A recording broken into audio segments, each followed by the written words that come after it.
मैं doctor Sandeep Yadav, associate professor in geography, government college Bundi.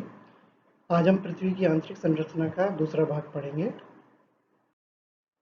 इसमें जो दूसरा साक्ष्य जिसकी हम बात कर रहे हैं वो है पृथ्वी की उत्पत्ति से संबंधित सिद्धांतों के साक्ष्य।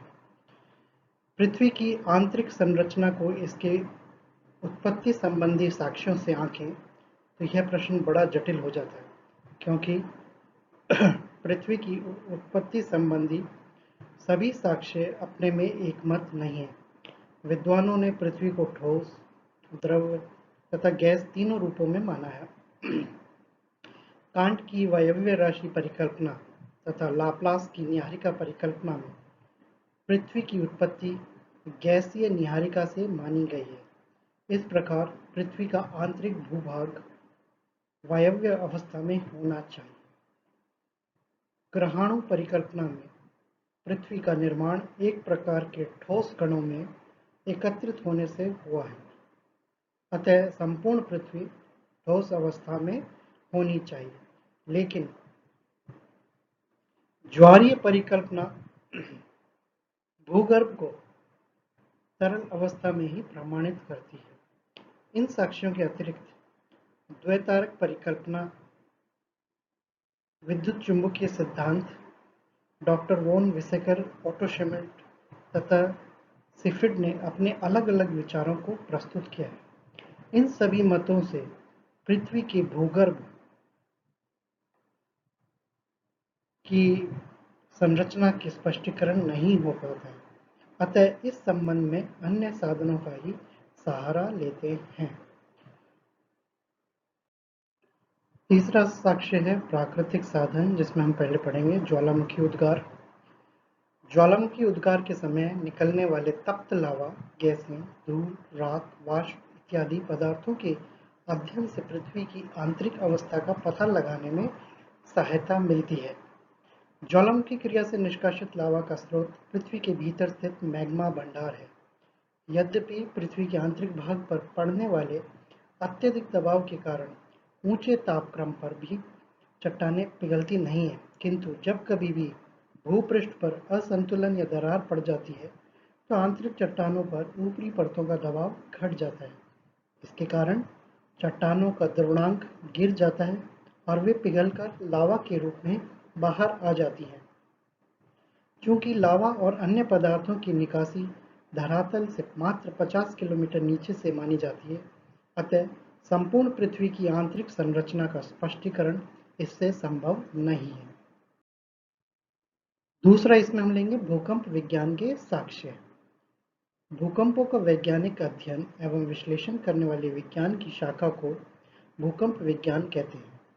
भूकंप विज्ञान द्वारा भूकंपीय तरंगों के अध्ययन से पृथ्वी की आंतरिक संरचना के विषय में प्रामाणिक जानकारी मिलती है।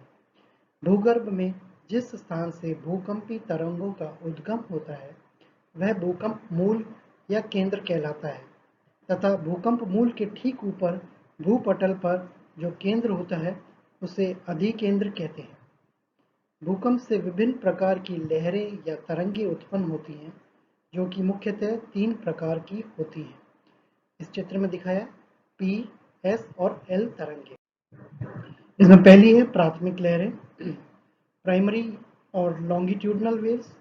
इनकी गति सबसे अधिक 6 से 9 किलोमीटर प्रति सेकंड होती है। इनमें कणों की गति तरंग की रेखा की सीध में होती है, अर्थात ये ध्वनि की लहर के समान होती हैं। ठोस पदार्थों में शीघ्रता से अधिक गहराई पर पहुंच जाती हैं, किंतु द्रव्य या लचीले पदार्थों में इनकी गति कुछ घटने लगती है।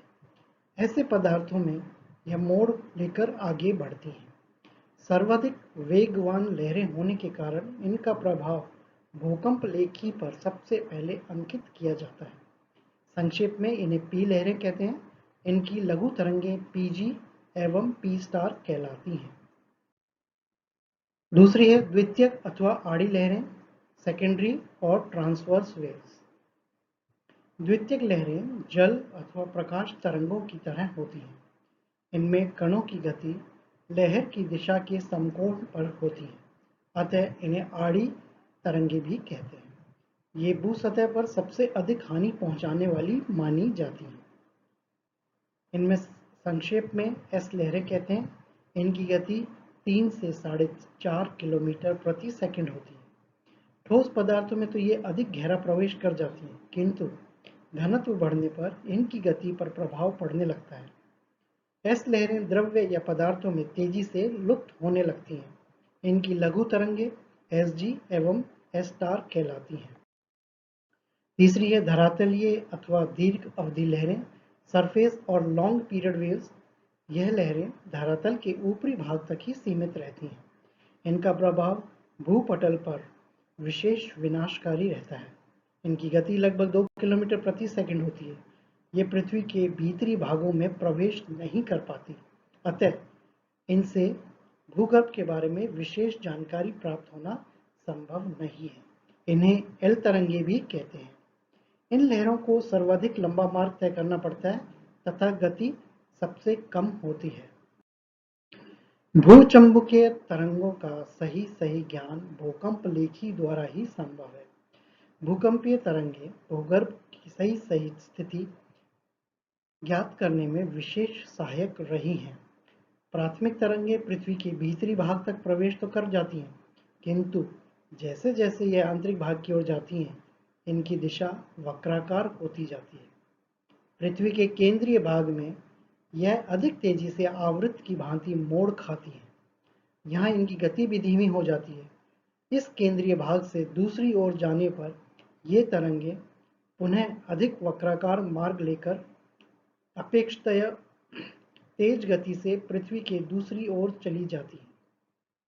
इसके विपरीत द्वितीयक तरंगें भूकंप मूल केंद्र से 180 डिग्री मुड़कर किनारे की ओर फैल जाती हैं।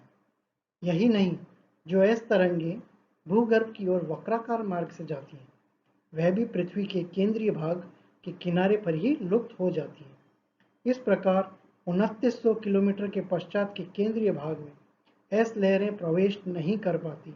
इससे यह सिद्ध होता है कि पृथ्वी का केंद्रीय भाग विशेष रूप से लचीला एवं द्रव्य जैसा व्यवहार करता है। यही नहीं, यह आंतरिक भाग अत्यधिक ऊंचे घनत्व, कठोरता एवं चुंबकत्व वाले पदार्थों का बना है। यहाँ पर लोहा, निकल आदि पदार्थों की अधिकता का अनुमान लगाया गया है। आज के लिए इतना ही। शेष हम आंतरिक भाग के तीसरे भाग में पढ़ेंगे।